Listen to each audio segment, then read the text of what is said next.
ਖਬਰਾਂ ਦੇ ਬੁਲੇਟਿਨ ਦੇ ਸਪਾਂਸਰ ਨੇ ਰੀਅਲਟਰ ਗੁਰਜਿੰਦਰ ਸਿੰਘ ਰੰਧਾਵਾ। ਹਰ ਤਰ੍ਹਾਂ ਦੀ ਪ੍ਰਾਪਰਟੀ ਖਰੀਦਣ ਤੇ ਵੇਚਣ ਲਈ ਤੁਸੀਂ ਕਾਲ ਕਰ ਸਕਦੇ ਹੋ।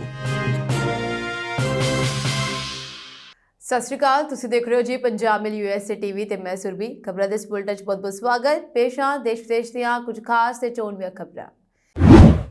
ਕੈਨੇਡਾ ਦੇ ਵਿੱਚ PR ਅਰਜ਼ੀਆਂ ਤੇ ਰੋਕ ਵਿਚਕਾਰ ਵਧੀ ਸੁਪਰ ਵੀਜ਼ਾ ਦੀ ਮੰਗ। ਗਾਜ਼ਾ ਵਿੱਚ ਜੰਗਬੰਦੀ ਹੋਵੇਗੀ, ਅਮਰੀਕੀ ਰਾਸ਼ਟਰਪਤੀ ਜੋ ਬਾਈਡਨ ਦਾ ਵੱਡਾ ਕਦਮ। 2024 ਦੇ ਸਿਖਰ ਤੇ 50 ਸੌਫਟਵੇਅਰ ਲੀਡਰਾਂ ਦੀ ਸੂਚੀ ਵਿੱਚ ਸ਼ਾਮਲ ਹਨ ਭਾਰਤੀ। ਚੈਰਿਟੀ ਫੰਡਾਂ ਵਿੱਚ 50,000 ਪਾਉਂਡ ਦੀ ਧੋਖਾਧੜੀ ਲਈ ਰਾਜਵਿੰਦਰ ਕੌਰ ਨੂੰ ਜੇਲ੍ਹ ਦੀ ਸਜ਼ਾ। ਸ਼੍ਰੋਮਣੀ ਕਮੇਟੀ ਦੀਆਂ ਵੋਟਾਂ ਸੰਬੰਧੀ ਪ੍ਰਕਾਸ਼ਿਤ ਮੁੱਢਲੀਆਂ ਸੂਚੀਆਂ ਦੋਸ਼ਪੂਰਨ, ਐਡਵੋਕੇਟ ਧਾਮੀ। ਡੋਨਾਲਡ ਟਰੰਪ ਦੇ ਸੌਚਕ ਸਮਾਗਮ 'ਚ ਸ਼ਾਮਲ ਹੋਣਗੇ ਐਸ ਜੈਸ਼ੰਕਰ। 20 ਜਨਵਰੀ ਨੂੰ ਹੋਵੇਗੀ ਤਾਜਪੋਸ਼ੀ। ਹੁਣ ਇਹਨਾਂ ਖਬਰਾਂ ਦਾ ਵਿਸਤਾਰ। ਇਸ ਦੇ ਨਾਲ ਹੀ ਦੇਸ਼ ਵਿਦੇਸ਼ ਨਾਲ ਜੁੜੀਆਂ ਹੋਈਆਂ ਤਮਾਮ ਖਬਰਾਂ।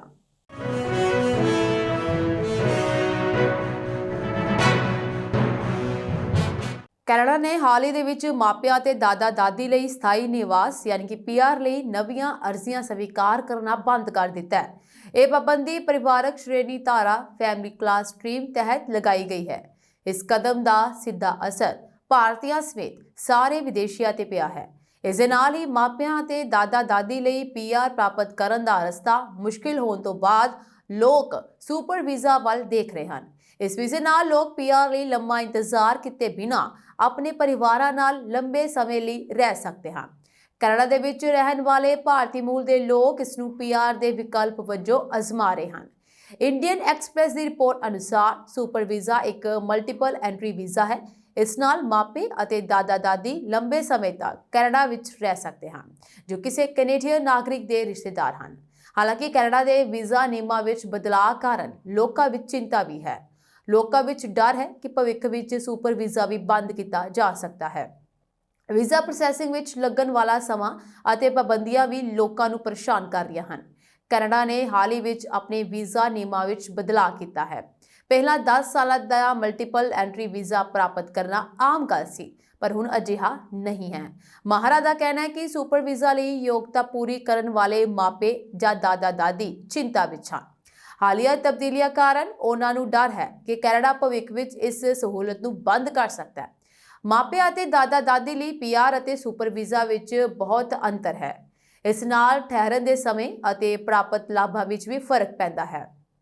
ਕੈਨੇਡਾ ਦੇ ਇੱਕ ਇਮੀਗ੍ਰੇਸ਼ਨ ਮਾਹਰ ਨੇ ਕਿਹਾ ਹੈ ਕਿ ਸੁਪਰ ਵੀਜ਼ਾ ਨਾਲ ਮਾਪੇ ਅਤੇ ਦਾਦਾ ਦਾਦੀ ਇੱਕ ਵਾਰ ਵਿੱਚ 5 ਸਾਲ ਲਈ ਕੈਨੇਡਾ ਵਿੱਚ ਰਹਿ ਸਕਦੇ ਹਨ। ਜੇਕਰ ਤੁਸੀਂ ਚਾਹੋ ਤਾਂ ਤੁਸੀਂ 2 ਸਾਲ ਦਾ ਐਕਸਟੈਂਸ਼ਨ ਵੀ ਲੈ ਸਕਦੇ ਹੋ। ਦੂਜੇ ਪਾਸੇ ਜੇਕਰ ਤੁਹਾਨੂੰ PR ਮਿਲਦੀ ਹੈ ਤਾਂ ਤੁਸੀਂ ਕੈਨੇਡਾ ਵਿੱਚ ਅਣਮਿੱਥੇ ਸਮੇਂ ਲਈ ਰਹਿ ਸਕਦੇ ਹੋ। ਮਾਹਰ ਅਨੁਸਾਰ ਸੁਪਰ ਵੀਜ਼ਾ ਵਾਲੇ ਲੋਕਾਂ ਨੂੰ PR ਵਾਲੇ ਲੋਕਾਂ ਵਾਂਗ ਲਾਭ ਨਹੀਂ ਮਿਲਦੇ। ਜਿਨ੍ਹਾਂ ਦੇ ਕੋਲ PR ਹੈ ਉਹਨਾਂ ਨੂੰ ਕੈਨੇਡਾ ਦੇ ਜਨਤਕ ਸਿਹਤ ਸੰਭਾਲ ਪ੍ਰਣਾਲੀ ਦਾ ਪੂਰਾ ਲਾਭ ਮਿਲਦਾ ਹੈ। ਸੁਪਰ ਵੀਜ਼ਾ ਲਈ ਬਿਨੇਕਾਰ ਕਿਸੇ ਕੈਨੇਡੀਅਨ ਨਾਗਰਿਕ ਜਾਂ PR ਧਾਰਕ ਦੇ ਮਾਤਾ-ਪਿਤਾ ਜਾਂ ਦਾਦਾ-ਦਾਦੀ ਹੋਣੇ ਚਾਹੀਦੇ ਹਨ।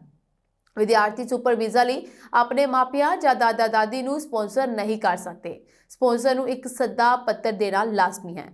ਇਸ ਵਿੱਚ ਰਿਸ਼ਤੇ ਦਾ ਸਬੂਤ, ਵਿੱਤੀ ਸਹਾਇਤਾ ਦਾ ਸਬੂਤ ਅਤੇ ਵਿਜ਼ਟਰ ਦੇ ਠਹਿਰਨ ਦੀ ਯੋਜਨਾ ਸ਼ਾਮਲ ਹੋਣੀ ਚਾਹੀਦੀ ਹੈ। ਸਪਾਂਸਰ ਨੂੰ LICO ਦੀਆਂ ਸ਼ਰਤਾਂ ਵੀ ਪੂਰੀਆਂ ਕਰਨੀਆਂ ਪੈਣਗੀਆਂ। ਗਾਜ਼ਾ ਵਿੱਚ ਜੰਗਬੰਦੀ ਦੀਆਂ ਖਬਰਾਂ ਮੱਧ ਪੂਰਬ ਦੇ ਸੰਗਰਾਮ ਨੂੰ ਖਤਮ ਕਰਨ ਦੀ ਦਿਸ਼ਾ ਵੱਲ ਇੱਕ ਮਹੱਤਵਪੂਰਨ ਕਦਮ ਹਨ। ਅਮਰੀਕੀ ਰਾਸ਼ਟਰਪਤੀ ਜੋ ਬਾਈਡਨ ਦੁਆਰਾ ਜੰਗਬੰਦੀ ਦੀ ਸਹੂਲਤ ਲਈ ਉਠਾਏ ਗਏ ਕਦਮ ਅਤੇ ਇਜ਼ਰਾਈਲ ਦੇ ਪ੍ਰਧਾਨ ਮੰਤਰੀ ਬੈਂਜਾਮਿਨ ਨੇਤਨਯਾਹੂ ਨਾਲ ਹੋਈ ਗੱਲਬਾਤ ਇਸ ਸਥਿਤੀ ਨੂੰ ਸੁਧਾਰਨ ਵਿੱਚ ਇਤਿਹਾਸਿਕ ਭੂਮਿਕਾ ਨਿਭਾ ਸਕਦੀ ਹੈ। ਮੁੱਖ ਬਿੰਦੂ ਵੀ ਹਨ ਇਸਦੇ ਜਿਸ ਵਿੱਚ ਜੰਗਬੰਦੀ ਦੀ ਸੰਭਾਵਨਾ। ਅਮਰੀਕਾ ਦੇ ਰਾਸ਼ਟਰੀ ਸੁਰੱਖਿਆ ਸਲਾਹਕਾਰ ਜੈਕ ਸੁਲੀਵਾਨ ਨੇ ਕਿਹਾ ਹੈ ਕਿ ਬੰਦਕਾਂ ਦੀ ਰਿਹਾਈ ਲਈ ਸਮਝੌਤਾ ਨੇੜੇ ਹੈ। ਇਹ ਗੱਲਬਾਤ ਹਮਾਸ ਅਤੇ ਇਜ਼ਰਾਈਲ ਦੇ ਵਿਚਕਾਰ ਜੰਗਬੰਦੀ ਲੈ ਕੇ ਆ ਸਕਦੀ ਹੈ।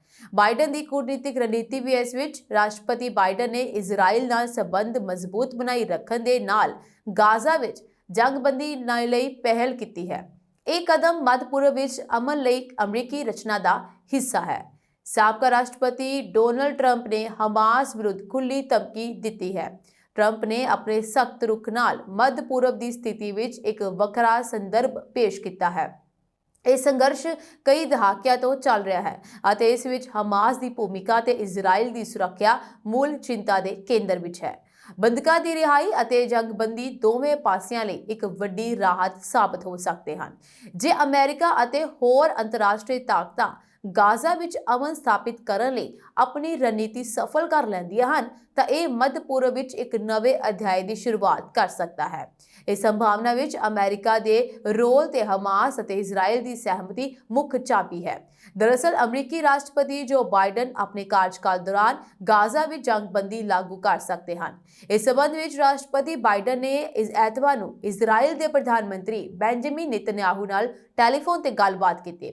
ਅਮਰੀਕਾ ਦੇ ਰਾਸ਼ਟਰੀ ਸੁਰੱਖਿਆ ਸਲਾਹਕਾਰ ਜੈਕ ਸੁਲੀਵਾਨ ਨੇ ਕਿਹਾ ਹੈ ਕਿ ਬੰਦਕਾਂ ਦੀ ਰਿਹਾਈ ਲਈ ਸਮਝੌਤਾ ਬਹੁਤ ਨੇੜੇ ਹੈ। ਹਾਲ ਹੀ ਵਿੱਚ ਡੋਨਾਲਡ ਟਰੰਪ ਨੇ ਵੀ ਹਮਾਸ ਨੂੰ ਖੁੱਲੀ ਧਮਕੀ ਦਿੱਤੀ ਸੀ। ਉਸਨੇ ਕਿਹਾ ਸੀ ਕਿ ਜੇਕਰ ਮੇਰੀ ਸਹੁੰ ਤੋਂ ਪਹਿਲਾਂ ਬੰਦਕਾਂ ਨੂੰ ਰਿਹਾ ਨਾ ਕੀਤਾ ਗਿਆ ਤਾਂ ਮੈਂ ਮੱਧ ਪੂਰਬ ਵਿੱਚ ਇੱਕ ਨਰਕ ਦੇ ਦਰਵਾਜ਼ੇ ਖੋਲ੍ਹ ਦੇਵਾਂਗਾ। ਨਿਊਯਾਰਕ ਸਥਿਤ ਮਾਰਕੀਟ ਸਰਚ ਫਰਮ ਦੀ ਸੌਫਟਵੇਅਰ ਰਿਪੋਰਟ ਨੇ ਆਪਣੀ ਸਾਲਾਨਾ ਸੂਚੀ ਟੌਪ 50 ਸੌਫਟਵੇਅਰ ਸੀਈਓਜ਼ ਜਾਰੀ ਕੀਤੇ ਹਨ, ਜਿਸ ਵਿੱਚ 10 ਭਾਰਤੀ ਮੂਲ ਦੇ ਸੀਈਓਜ਼ ਨੂੰ ਪ੍ਰਮੁੱਖ ਸਥਾਨ ਦਿੱਤਾ ਗਿਆ। ਇਹ ਸੀਈਓ ਗਲੋਬਲ ਟੈਕਨੋਲੋਜੀ ਸੈਕਟਰ ਵਿੱਚ ਨਵੀਨਤਾ ਅਤੇ ਤਬਦੀਲੀ ਨੂੰ ਚਲਾ ਰਹੇ ਹਨ। ਇਹ ਆਗੂ ਵਿਭਿੰਨ ਖੇਤਰਾਂ ਤੋਂ ਆਉਂਦੇ ਹਨ, ਜਿਵੇਂ ਕਿ AI, ਡਾਟਾ ਸੁਰੱਖਿਆ ਅਤੇ ਐਂਟਰਪ੍ਰਾਈਜ਼ ਸੌਫਟਵੇਅਰ, ਅਤੇ ਆਪਣੀ ਰਣਨੀਤਿਕ ਦ੍ਰਿਸ਼ਟੀ ਅਤੇ ਲੀਡਰਸ਼ਿਪ ਨਾਲ ਤਕਨੀਕੀ ਭਵਿੱਖ ਨੂੰ ਆਕਾਰ ਦੇ ਰਹੇ ਹਨ। ਰੈਗੀ ਅਗਰਵਾਲ CEO ਅਤੇ ਸੀਵੈਂਟ ਦੇ ਸੰਸਥਾਪਕ 5000 ਕਰਮਚਾਰੀਆਂ ਦੀ ਇੱਕ ਟੀਮ ਦੀ ਅਗਵਾਈ ਕਰਦੇ ਹਨ ਅਤੇ ਮੀਟਿੰਗਾਂ ਅਤੇ ਸਮਾਗਮਾਂ ਦਾ ਸੌਫਟਵੇਅਰ ਪ੍ਰਦਾਨ ਕਰਦੇ ਹਨ। ਉਸ ਦੀ ਕੰਪਨੀ ਦੁਨੀਆ ਭਰ ਵਿੱਚ 22000 ਤੋਂ ਵੱਧ ਗ੍ਰਾਹਕਾਂ ਦੀ ਸੇਵਾ ਕਰਦੀ ਹੈ। ਉਧਰ ਹੀ ਵਿਪੁਲ ਸਨੇਹਾ ਰੂਬਰਿਕ ਦੇ CEO ਡਾਟਾ ਸੁਰੱਖਿਆ ਵਿੱਚ ਜ਼ੀਰੋ ਟਰਸਟ ਹੱਲ ਪੇਸ਼ ਕਰ ਰਹੇ ਹਨ, ਜੋ ਸਾਈਬਰ ਖਤਰਿਆਂ ਤੋਂ ਸੁਰੱਖਿਆ ਨੂੰ ਯਕੀਨੀ ਬਣਾਉਂਦੇ ਹਨ। ਗੈਨਸਾਈਟ ਦੇ CEO ਨਿਕ ਮਹਿਤਾ ਨੇ ਆਪਣੀ ਕੰਪਨੀ ਨੂੰ ਗ੍ਰਾਹਕਾਂ ਦੀ ਸਫਲਤਾ ਦੇ ਖੇਤਰ ਵਿੱਚ ਇੱਕ ਮੋਹਰੀ ਬਣਾਇਆ ਹੈ। ਲਗਭਗ 200 ਜਨਤਕ ਕੰਪਨੀਆਂ ਆਪਣੇ ਪਲੇਟਫਾਰਮ ਦੀ ਵਰਤੋਂ ਕਰਦੀਆਂ ਹਨ। ਆਸ਼ੂਤੋਸ਼ ਗਰਗ 8fold AI ਦੀ ਸਹਿ ਸੰਸਥਾਪਕ ਮਸ਼ੀਨ ਸਿਖਲਾਈ ਦੀ ਵਰਤੋਂ ਕਰਕੇ ਪ੍ਰਤਿਭਾ ਪ੍ਰਬੰਧਨ ਨੂੰ ਬਦਲ ਰਹੇ ਹਨ। ਉਹਨਾਂ ਦੀ ਟੈਕਨੋਲੋਜੀ 155 ਦੇਸ਼ਾਂ ਵਿੱਚ ਵਿਭਿੰਨਤਾ ਅਤੇ ਕਾਰਜਬਲ ਤਬਦੀਲੀ ਦਾ ਸਮਰਥਨ ਕਰਦੀ ਹੈ। ਉਹਦੇ ਲਈ ਸਿੰਪਲਰ ਦੇ ਸੰਸਥਾਪਕ ਧੀਰਜ ਸ਼ਰਮਾ ਇੱਕ AI ਆਧਾਰਿਤ ਪਲੇਟਫਾਰਮ ਰਾਹੀਂ ਕਰਮਚਾਰੀਆਂ ਦੀ ਸ਼ਮੂਲੀਅਤ ਨੂੰ ਸੁਧਾਰ ਰਹੇ ਹਨ। ਸੀ ਡਾਟਾ ਸੌਫਟਵੇਅਰ ਦੇ CEO Amit Sharma data connectivity ਹੱਲ ਦੇ ਖੇਤਰ ਵਿੱਚ ਆਪਣੀ ਕੰਪਨੀ ਦੀ ਅਗਵਾਈ ਕਰ ਰਹੇ ਹਨ। ਬਾਲਾਜੀ ਸ਼੍ਰੀਨਿਵਾਸਨ ਜੋ ਐਰੀਗੋ ਸੌਫਟਵੇਅਰ ਦੀ ਅਗਵਾਈ ਕਰਦੇ ਹਨ, ਉਹ ਕਲਾਊਡ ਟੈਕਨੋਲੋਜੀ ਦੁਆਰਾ ਬੁਨਿਆਦੀ ਢਾਂਚੇ ਦੇ ਪ੍ਰੋਜੈਕਟਾਂ ਦੇ ਪ੍ਰਬੰਧਨ ਨੂੰ ਸਰਲ ਬਣਾ ਰਹੇ ਹਨ। ਰਿਵਰਸਲ ਲੌਜਿਕਸ ਦੇ ਸੰਸਥਾਪਕ ਗੌਰਵ ਸਰਨ ਇਕੋ ਅਨੁਕੂਲ ਰਿਟਰਨ ਮੈਨੇਜਮੈਂਟ ਹੱਲਾਂ ਰਾਹੀਂ ਸਥਿਰਤਾ ਤੇ ਧਿਆਨ ਕੇਂਦਰਿਤ ਕਰ ਰਹੇ ਹਨ। ਉਹਨਾਂ ਦੀ ਕੰਪਨੀ ਫੈਡੈਕਸ ਅਤੇ ਸੈਮਸੋਨਾਈਟ ਵਰਗੀਆਂ ਵੱਡੀਆਂ ਕੰਪਨੀਆਂ ਦੀ ਸੇਵਾ ਕਰਦੀ ਹੈ। ਉਧਰ ਹੀ Profit.io ਦੇ CEO ਰਾਜ ਬੈਂਸ ਡਾਟਾ ਪਰਿਵਰਤਨ ਨੂੰ ਮੁੜ ਪਰਿਭਾਸ਼ਿਤ ਕਰ ਰਹੇ ਹਨ। ਉਹਨਾਂ ਦੀ ਕੰਪਨੀ ਦਾ ਪਲੇਟਫਾਰਮ ਫੋਰਚੂਨ 50 ਕੰਪਨੀਆਂ ਦੁਆਰਾ ਵਰਤਿਆ ਜਾਂਦਾ ਹੈ। ਅੰਤ ਵਿੱਚ ਰਾਹੁਲ ਪੋਨਾਲਾ ਜੋ ਗ੍ਰੈਨਿਕਾ AI ਦੀ CEO ਹਨ ਅਤੇ AI ਐਪਲੀਕੇਸ਼ਨਸ ਲਈ ਐਂਟਰਪ੍ਰਾਈਜ਼ ਡਾਟਾ ਤਿਆਰ ਕਰਨ ਲਈ ਕੰਮ ਕਰ ਰਹੇ ਹਨ, ਜਿਸ ਨਾਲ ਕੰਪਨੀਆਂ ਆਪਣੇ AI ਪ੍ਰੋਜੈਕਟ ਨੂੰ ਬਿਹਤਰ ਢੰਗ ਨਾਲ ਸਕੇਲ ਕਰ ਸਕਦੀਆਂ ਹਨ। ਇਹ ਸਾਰੇ ਆਗੂ ਭਾਰਤੀ ਮੂਲ ਦੇ ਹਨ ਅਤੇ ਟੈਕਨੋਲੋਜੀ ਖੇਤਰ ਵਿੱਚ ਅਹਿਮ ਯੋਗਦਾਨ ਪਾ ਰਹੇ ਹਨ। ਉਹ ਦੁਨੀਆ ਭਰ ਵਿੱਚ ਤਰੱਕੀ ਸਹਿਯੋਗ ਨੂੰ ਵਧਾ ਰਹੇ ਹਨ ਅਤੇ ਪ੍ਰੇਰਨਾਦਾਇਕ ਨਵੀਨਤਾ ਨੂੰ ਚਲਾ ਰਹੇ ਹਨ। ਪੰਜਾਬੀ ਮੂਲ ਦੀ ਬ੍ਰਿਟਿਸ਼ ਨਿਵਾਸੀ ਰਾਜਵਿੰਦਰ ਕੌਰ ਨੇ 50,000 ਪੌਂਡ ਯਾਨੀ ਬ੍ਰਿਟਿਸ਼ ਪੌਂਡ ਦੇ ਚੈਰਿਟੀ ਫੰਡਾਂ ਦੀ ਧੋਖਾਧੜੀ ਦੇ ਦੋਸ਼ ਵਿੱਚ ਬਰਮਿੰਘਮ ਕਰਾਊਨ ਕੋਰਟ ਨੂੰ ਸਜ਼ਾ ਸੁਣਾਈ ਹੈ ਅਤੇ ਜੇਲ੍ਹ ਭੇਜ ਦਿੱਤਾ ਹੈ। ਰਾਜਵਿੰਦਰ ਕੌਰ ਬਰਗਿੰਘਮ ਦੇ ਹੈਮਸਟੇਡ ਰੋਡ ਤੇ ਸਥਿਤ ਪਿੰਡ ਰਹੀਮ ਦੀ ਵਸਨੀਕ ਹੈ। ਵੀਰਵਾਰ ਨੂੰ ਬਰਮਿੰਘਮ ਕਰਾਊਨ ਕੋਰਟ 'ਚ ਚੋਰੀ ਦੇ 6 ਮਾਮਲਿਆਂ 'ਚ ਉਸ ਨੂੰ 2 ਸਾਲ ਅਤੇ 8 ਮਹੀਨੇ ਦੀ ਜੇਲ੍ਹ ਹੋਈ ਹੈ। ਉਸ ਦੇ ਖਿਲਾਫ ਇੱਕ ਕੇਸ ਮਨੀ ਲਾਂਡਰਿੰਗ ਅਤੇ ਚੈਰਿਟੀ ਕਮਿਸ਼ਨ ਨੂੰ ਗਲਤ ਜਾਂ ਗੁੰਮਰਾਹਕੁਨ ਜਾਣਕਾਰੀ ਦੇਣ ਦਾ ਸੀ। ਰਾਜਵਿੰਦਰ ਕੌਰ ਦੇ ਭਰਾ 44 ਸਾਲ ਦੇ ਕੁਲਦੀਪ ਸਿੰਘ ਲਹਿਲ ਤੇ ਵੀ ਚੈਰਿਟੀ ਕਮਿਸ਼ਨ ਨੂੰ ਗਲਤ ਸੂਚਨਾ ਦੇਣ ਤੇ ਦੋਸ਼ ਲੱਗੇ ਹਨ। ਕੁਲਦੀਪ ਸਿੰਘ ਵੀ ਰਾਜਵਿੰਦਰ ਨਾਲ ਹੈਮਸਟੇਡ ਰੋਡ ਤੇ ਰਹਿੰਦਾ ਸੀ। ਉਸ ਨੂੰ 4 ਮਹੀਨੇ ਦੀ ਸਜ਼ਾ ਸੁਣਾਈ ਗਈ। ਚੈਰਿਟੀ ਕਮਿਸ਼ਨ ਨੇ ਕਿਹਾ ਹੈ ਕਿ ਸਜ਼ਾ ਦਰਸਾਉਂਦੀ ਹੈ ਕਿ ਅਦਾਲਤ ਨਿੱਜੀ ਲਾਭ ਲਈ ਕਿਸੇ ਵਿਅਕਤੀ ਦੁਆਰਾ ਚੈਰਿਟੀ ਫੰਡਾਂ ਦੀ ਚੋਰੀ ਨੂੰ ਬਰਦਾਸ਼ਤ ਨਹੀਂ ਕਰੇਗੀ। ਵੈਸਟ ਮਿਡਲੈਂਡਸ ਪੁਲਿਸ ਨੇ ਦੱਸਿਆ ਕਿ ਰਾਜਵਿੰਦਰ ਕੌਰ ਨੇ 2016 ਵਿੱਚ ਸਿੱਖ ਯੂਥ UK ਨਾਮਕ ਸੰਸਥਾ ਦੀ ਸਥਾਪਨਾ ਕੀਤੀ ਸੀ ਅਤੇ ਇਸ ਨੂੰ ਚੈਰਿਟੀ ਵਜੋਂ ਰਜਿਸਟਰ ਕਰਨ ਲਈ ਅਰਜ਼ੀ ਦਿੱਤੀ ਸੀ। ਉਸ ਦੀ ਅਰਜ਼ੀ ਚੈਰਿਟੀ ਕਮਿਸ਼ਨਰ ਦੁਆਰਾ ਰੋਕ ਦਿੱਤੀ ਗਈ ਸੀ ਕਿਉਂਕਿ ਰਾਜਵਿੰਦਰ ਕੌਰ ਲੋੜੀਂਦੀ ਜਾਣਕਾਰੀ ਪ੍ਰਦਾਨ ਕਰਨ ਵਿੱਚ ਅਸਮਰਥ ਸੀ। ਇਸ ਦੇ ਬਾਵਜੂਦ ਰਾਜਵਿੰਦਰ ਕੌਰ ਅਤੇ ਉਸ ਦੇ ਭਰਾ ਨੇ ਚੈਰਿਟੀ ਲਈ ਫੰਡ ਇਕੱਠਾ ਕਰਨ ਦੇ ਸਮਾਗਮਾਂ ਦਾ ਆਯੋਜਨ ਕਰਨਾ ਜਾਰੀ ਰੱਖਿਆ ਅਤੇ ਇਸ ਨੂੰ ਇੱਕ ਜਾਇਜ਼ ਸੰਸਥਾ ਵਜੋਂ ਪੇਸ਼ ਕੀਤਾ। ਪੁਲਿਸ ਅਧਿਕਾਰੀਆਂ ਨੇ ਦੱਸਿਆ ਕਿ ਰਾਜਵਿੰਦਰ ਕੌਰ ਨੇ ਸਿੱਖ ਯੂਥ ਯੂਕੇ ਚੈਰਿਟੀ ਦੇ ਨਾਂ ਤੇ ਇਕੱਠੇ ਕੀਤੇ ਪੈਸੇ ਆਪਣੇ ਨਿੱਜੀ ਖਾਤੇ ਵਿੱਚ ਟ੍ਰਾਂਸਫਰ ਕੀਤੇ ਸਨ। ਸਧਾਰਨ ਸ਼ਬਦਾਂ ਵਿੱਚ ਰਾਜਵਿੰਦਰ ਕੌਰ ਚੰਗੇ ਕਾਰਨਾਂ ਲਈ ਸਥਾਨਕ ਲੋਕਾਂ ਦੁਆਰਾ ਦਾਨ ਕੀਤੇ ਗਏ ਪੈਸੇ ਦੀ ਵੱਡੀ ਮਾਤਰਾ ਵਿੱਚ ਚੋਰੀ ਕਰ ਰਹੀ ਸੀ। ਚੈਰਿਟੀ ਕਮਿਸ਼ਨ ਦੇ ਟਿਮ ਹੋਪਕਿੰਸ ਨੇ ਕਿਹਾ ਹੈ ਕਿ ਚੈਰਿਟੀ ਕਮਿਸ਼ਨ ਨੂੰ ਗਲਤ ਜਾਂ ਗੁੰਮਰਾਹਕੁਨ ਜਾਣਕਾਰੀ ਦੇਣ ਲਈ ਭੈਣ ਭਰਾ ਨੂੰ ਸੁਣਾਈ ਗਈ ਸਜ਼ਾ ਦਰਸਾਉਂਦੀ ਹੈ ਕਿ ਅਦਾਲਤਾਂ ਅਪਰਾਧ ਨੂੰ ਕਿੰਨੀ ਗੰਭੀਰਤਾ ਨਾਲ ਲੈਂਦੀਆਂ ਹਨ। ਚੈਰਿਟੀ ਕਮਿਸ਼ਨ ਅਤੇ ਪੁਲਿਸ ਨੇ ਮਿਲ ਕੇ ਪ੍ਰਭਾਵਸ਼ਾਲੀ ਢੰਗ ਨਾਲ ਕੰਮ ਕੀਤਾ ਅਤੇ ਨਿਆਂ ਪ੍ਰਦਾਨ ਕੀਤਾ। ਇਸ ਤਰ੍ਹਾਂ ਦੇ ਮਾਮਲੇ ਵਿੱਚ ਚੈਰਿਟੀ ਵਿੱਚ ਲੋਕਾਂ ਦਾ ਭਰੋਸਾ ਬਣਾਈ ਰੱਖਣਾ ਮਹੱਤਵਪੂਰਨ ਹੈ। ਸ਼੍ਰੋਮਣੀ ਗੁਰਦੁਆਰਾ ਪ੍ਰਬੰਧਕ ਕਮੇਟੀ ਦੇ ਪ੍ਰਧਾਨ ਐਡਵੋਕੇਟ ਹਰਜਿੰਦਰ ਸਿੰਘ ਧਾਮੀ ਨੇ ਗੁਰਦੁਆਰਾ ਚੋਣ ਕਮਿਸ਼ਨਰ ਜਸਟਿਸ ਐਸ ਸਾਰੋ ਨੂੰ ਪੱਤਰ ਲਿਖ ਕੇ ਕਮਿਸ਼ਨ ਵੱਲੋਂ ਸ਼੍ਰੋਮਣੀ ਕਮੇਟੀ ਦੀਆਂ ਆਮ ਚੋਣਾਂ ਸੰਬੰਧੀ ਪ੍ਰਕਾਸ਼ਿਤ ਮੁੱਢਲੀ ਸੂਚੀਆਂ ਦੇ ਸੰਬੰਧ ਵਿੱਚ ਇਤਰਾਜ਼ ਦਰਜ ਕਰਵਾਏ ਹਨ। ਉਹਨਾਂ ਨੇ ਕਿਹਾ ਕਿ ਪ੍ਰਕਾਸ਼ਿਤ ਕੀਤੀ ਗਈਆਂ ਸੂਚੀਆਂ ਵਿੱਚ ਕਈ ਗੈਰ ਸਿੱਖਾਂ ਦੇ ਨਾਮ ਸਾਹਮਣੇ ਆ ਰਹੇ ਹਨ, ਜਿਨ੍ਹਾਂ ਦੇ ਨਾਵਾਂ ਨਾਲ ਸਿੰਘ ਅਤੇ ਕੌਰ ਵੀ ਸ਼ਾਮਲ ਨਹੀਂ ਹੈ।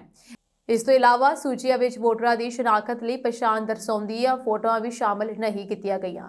ਪ੍ਰਕਾਸ਼ਿਤ ਕੀਤੀਆਂ ਸੂਚੀਆਂ ਹਾਸਲ ਕਰਨ ਵਿੱਚ ਵੀ ਸਿੱਖ ਸੰਗਤ ਨੂੰ ਵੱਡੀਆਂ ਪਰੇਸ਼ਾਨੀਆਂ ਆ ਰਹੀਆਂ ਹਨ। ਐਡਵੋਕੇਟ ਧਾਮੀ ਨੇ ਕਿਹਾ ਹੈ ਕਿ ਇਸ ਚੱਲ ਰਹੀ ਪ੍ਰਕਿਰਿਆ ਤਹਿਤ ਸਹੀ ਤਰੀਕੇ ਨਾਲ ਇਤਰਾਜ਼ ਦਰਜ ਕਰਵਾਉਣੇ ਸੰਭਵ ਨਹੀਂ ਹਨ ਅਤੇ ਇਸ ਸਭ ਤੋਂ ਪੰਜਾਬ ਸਰਕਾਰ ਦੀ ਮਨਮਰਜ਼ੀ ਸਪਸ਼ਟ ਹੋ ਰਹੀ ਹੈ, ਜਿਸ ਸੰਬੰਧੀ ਸ਼੍ਰੋਮਣੀ ਕਮੇਟੀ ਪਹਿਲਾਂ ਹੀ ਖਦਸ਼ੇ ਪ੍ਰਗਟ ਕਰ ਚੁੱਕੀ ਹੈ। ਉਹਨਾਂ ਨੇ ਕਿਹਾ ਇੰਜ ਜਾਪਦਾ ਹੈ ਕਿ ਬਿਨਾਂ ਫੋਟੋਆਂ ਵਾਲੀਆਂ ਸੂਚੀਆਂ ਵੋਟਰਾਂ ਵੱਲੋਂ ਫੋਟੋ ਸਮੇਤ ਜਮ੍ਹਾਂ ਕਰਵਾਏ ਗਏ ਫਾਰਮਾਂ ਦੀ ਥਾਂ ਬੂਥ ਪੱਧਰ ਉੱਤੇ ਤੈਨਾਤ BLO ਵੱਲੋਂ ਵਿਧਾਨ ਸਭਾ ਤੇ ਲੋਕ ਸਭਾ ਚੋਣਾਂ ਸੰਬੰਧੀ ਸੂਚੀਆਂ ਵਿੱਚੋਂ ਚੁੱਕ ਕੇ ਤਿਆਰ ਕੀਤੀਆਂ ਗਈਆਂ ਹੋਣ। ਉਹਨਾਂ ਨੇ ਕਿਹਾ ਸ਼੍ਰੋਮਣੀ ਕਮੇਟੀ ਦੀ ਬਿਹਤਰ ਪ੍ਰਬੰਧਕੀ ਵਿਵਸਥਾ ਲਈ ਇਹ ਜ਼ਰੂਰੀ ਹੈ ਕਿ ਇਸ ਸੰਸਥਾ ਦੇ ਮੈਂਬਰ ਚੁਣਨ ਲਈ ਵੋਟਰ ਵੀ ਨਿਯਮਾਂ ਅਨੁਸਾਰ ਯੋਗ ਤਰੀਕੇ ਨਾਲ ਹੀ ਰਜਿਸਟਰ ਕੀਤੇ ਜਾਣ।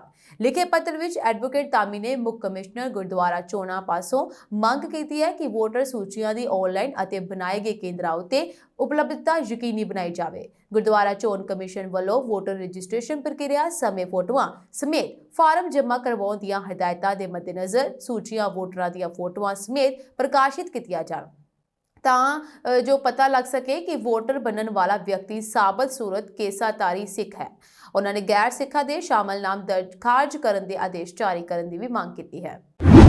ਵਿਦੇਸ਼ ਮੰਤਰੀ ਡਾਕਟਰ ਐਸ ਜਯਸ਼ੰਕਰ ਅਮਰੀਕਾ ਦੇ ਨਵੇਂ ਚੁਣੇ ਗਏ ਰਾਸ਼ਟਰਪਤੀ ਡੋਨਲਡ ਟਰੰਪ ਦੇ ਸਹੁੰ ਚੁੱਕ ਸਮਾਰੋਹ ਵਿੱਚ ਭਾਰਤ ਦੀ ਨੁਮਾਇੰਦਗੀ ਕਰਨਗੇ, ਜੋ 20 ਜਨਵਰੀ ਨੂੰ ਅਮਰੀਕਾ ਦੇ 47ਵੇਂ ਰਾਸ਼ਟਰਪਤੀ ਵਜੋਂ ਸਹੁੰ ਚੁੱਕਣਗੇ।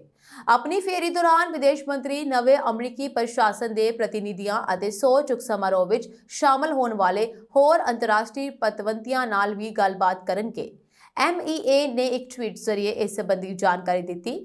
MEA ਦੇ ਬਿਆਨ ਮੁਤਾਬਕ ਟਰੰਪ ਵੈਂਸ ਦੇ ਸਹੁੰ ਚੁੱਕ ਸਮਾਗਮ ਵਿੱਚ ਜੈਸ਼ੰਕਰ ਦੀ ਸ਼ਮੂਲੀਅਤ ਅਤੇ ਉਹਨਾਂ ਦੀ ਫੇਰੀ ਨਾਲ ਭਾਰਤ ਅਤੇ ਅਮਰੀਕਾ ਵਿਚਕਾਰ ਕੂਟਨੀਤਿਕ ਸਬੰਧਾਂ ਦੇ ਹੋਰ ਮਜ਼ਬੂਤ ਹੋਣ ਦੀ ਉਮੀਦ ਹੈ, ਕਿਉਂਕਿ ਆਉਣ ਵਾਲੇ ਅਮਰੀਕੀ ਪ੍ਰਸ਼ਾਸਨ ਦਾ ਕਾਰਜਕਾਲ ਸ਼ੁਰੂ ਹੋ ਰਿਹਾ ਹੈ। ਸਮਾਰੋਹ ਵਿੱਚ ਸ਼ਾਮਲ ਹੋਣ ਤੋਂ ਇਲਾਵਾ ਵਿਦੇਸ਼ ਮੰਤਰੀ ਨਵੇਂ ਅਮਰੀਕੀ ਪ੍ਰਸ਼ਾਸਨ ਦੇ ਪ੍ਰਤੀਨਿਧੀਆਂ ਅਤੇ ਸਹੁੰ ਚੁੱਕ ਸਮਾਰੋਹ ਵਿੱਚ ਸ਼ਾਮਲ ਹੋਣ ਵਾਲੇ ਹੋਰ ਅੰਤਰਰਾਸ਼ਟਰੀ ਪਤਵੰਤਿਆਂ ਨਾਲ ਗੱਲਬਾਤ ਕਰਨਗੇ, ਜੋ ਇਸ ਮੌਕੇ ਵਾਸ਼ਿੰਗਟਨ DC ਵਿੱਚ ਵੀ ਮੌਜੂਦ ਰਹਿਣਗੇ। ਡੋਨਲਡ ਟਰੰਪ ਦਾ ਸਹੁੰ ਚੁੱਕ ਸਮਾਗਮ 20 ਜਨਵਰੀ ਨੂੰ ਦੁਪਹਿਰ 12 ਵਜੇ ਯਾਨੀ ਕਿ ਭਾਰਤੀ ਸਮੇਂ ਅਨੁਸਾਰ ਰਾਤ 10:30 ਵਜੇ ਸ਼ੁਰੂ ਹੋਵੇਗਾ। ਇਸ ਦੇ ਨਾਲ ਹੀ ਨਵੇਂ ਚੁਣੇ ਰਾਸ਼ਟਰਪਤੀ ਡੋਨਲਡ ਟਰੰਪ ਅਤੇ ਨਵੇਂ ਚੁਣੇ ਗਏ ਉਪ ਰਾਸ਼ਟਰਪਤੀ JD ਵੈਂਸ ਦੇ ਸਹੁੰ ਚੁੱਕ ਸਮਾਗਮ ਨਾਲ ਅਮਰੀਕੀ ਘਰੇਲੂ ਅਤੇ ਵਿਦੇਸ਼ ਨੀਤੀ ਵਿੱਚ ਇੱਕ ਨਵੇਂ ਪੜਾਅ ਦੀ ਸ਼ੁਰੂਆਤ ਹੋਣ ਦੀ ਉਮੀਦ ਹੈ। ਭਾਰਤ ਇੱਕ ਮੁੱਖ ਸਹਿਯੋਗੀ ਹੋਣ ਦੇ ਨਾਤੇ H-1B ਵੀਜ਼ਾ ਸੁਧਾਰਾਂ, ਸਪਲਾਈ ਚੇਨ ਲਚਕਤਾ ਅਤੇ ਇੰਡੋ ਪੈਸੀਫਿਕ ਖੇਤਰ ਵਰਗੇ ਮੁੱਦਿਆਂ ਤੇ ਪ੍ਰਸ਼ਾਸਨ ਦੇ ਰੁਖ ਤੇ ਨੇੜਿਓਂ ਨਜ਼ਰ ਰੱਖੇਗਾ। ਟਰੰਪ ਦੇ ਸਹੁੰ ਚੁੱਕ ਸਮਾਗਮ ਵਿੱਚ ਕਈ ਵਿਦੇਸ਼ੀ ਮਹਿਮਾਨਾਂ ਦੇ ਸ਼ਾਮਲ ਹੋਣ ਦੀ ਉਮੀਦ ਹੈ, ਜਿਨ੍ਹਾਂ ਵਿੱਚੋਂ ਅਰਜਨਟੀਨਾ ਦੇ ਰਾਸ਼ਟਰਪਤੀ ਜੈਵੀਅਰ ਮੈਲੀ, ਬ੍ਰਿਟੇਨ ਦੀ ਸੱਜੇ ਪੱਖੀ ਰਿਫਾਰਮ UK ਪਾਰਟੀ ਦੇ ਮੁਖੀ ਨਾਈਜੇਲ ਫੈਰਾਜ਼, ਜਾਪਾਨੀ ਵਿਦੇਸ਼ ਮੰਤਰੀ ਤਾਕੇਸ਼ੀ ਇਵਾਵਾ, ਇਟਲੀ ਦੇ ਪ੍ਰਧਾਨ ਮੰਤਰੀ ਜੋਰਜੀਆ ਮੋਲੇਨੀ ਅਤੇ ਇੱਕ ਸੱਜੇ ਪੱਖੀ ਸ਼ਾਮਲ ਹਨ। ਇੱਕ ਫਰਾਂਸੀਸੀ ਰਾਜਨੀਤਿਕ ਪਾਰਟੀ ਦੇ ਨੇਤਾ ਦੇ ਸ਼ਾਮਲ ਹੋਣ ਦੀ ਉਮੀਦ ਹੈ। ਬ੍ਰਾਜ਼ੀਲ ਦੇ ਸਾਬਕਾ ਰਾਸ਼ਟਰਪਤੀ JR ਬੋਲਸੋਨਾਰੋ ਨੂੰ ਟਰੰਪ ਦੇ ਸਹੁੰ ਚੁੱਕ ਸਮਾਗਮ ਵਿੱਚ ਸ਼ਾਮਲ ਹੋਣ ਲਈ ਸੱਦਾ ਦਿੱਤਾ ਗਿਆ ਸੀ। ਹਾਲਾਂਕਿ ਪਾਸਪੋਰਟ ਨਾਲ ਸੰਬੰਧਿਤ ਮੁੱਦੇ ਉਹਨਾਂ ਨੂੰ ਸਮਾਗਮ ਵਿੱਚ ਸ਼ਾਮਲ ਹੋਣ ਤੋਂ ਰੋਕ ਸਕਦੇ ਹਨ। ਟਰੰਪ ਨੇ ਚੀਨੀ ਰਾਸ਼ਟਰਪਤੀ ਸ਼ੀ ਜਿਨਪਿੰਗ ਨੂੰ ਸਹੁੰ ਚੁੱਕ ਸਮਾਗਮ ਵਿੱਚ ਸ਼ਾਮਲ ਹੋਣ ਲਈ ਸੱਦਾ ਦਿੱਤਾ ਸੀ। ਹਾਲਾਂਕਿ ਉਹ ਇਸ ਸਮਾਰੋਹ ਵਿੱਚ ਇੱਕ ਉੱਚ ਪੱਧਰੀ ਰਾਜਦੂਤ ਭੇਜ ਸਕਦੇ ਹਨ।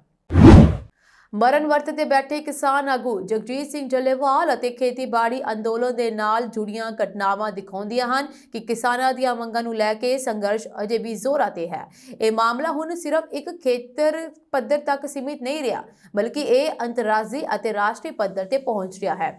ਇਸ ਦੇ ਕੁਝ ਮਹੱਤਵਪੂਰਨ ਨੁਕਤੇ ਹਨ। ਜਗਜੀਤ ਸਿੰਘ ਜੱਲੇਵਾਲ ਦੀ ਸਿਹਤ, ਜੋ ਕਿ 49 ਦਿਨਾਂ ਦੇ ਮਰਨ ਵਰਤ ਕਾਰਨ ਸਰੀਰ ਦੀ ਹਾਲਤ ਬਹੁਤ ਖਰਾਬ ਹੈ।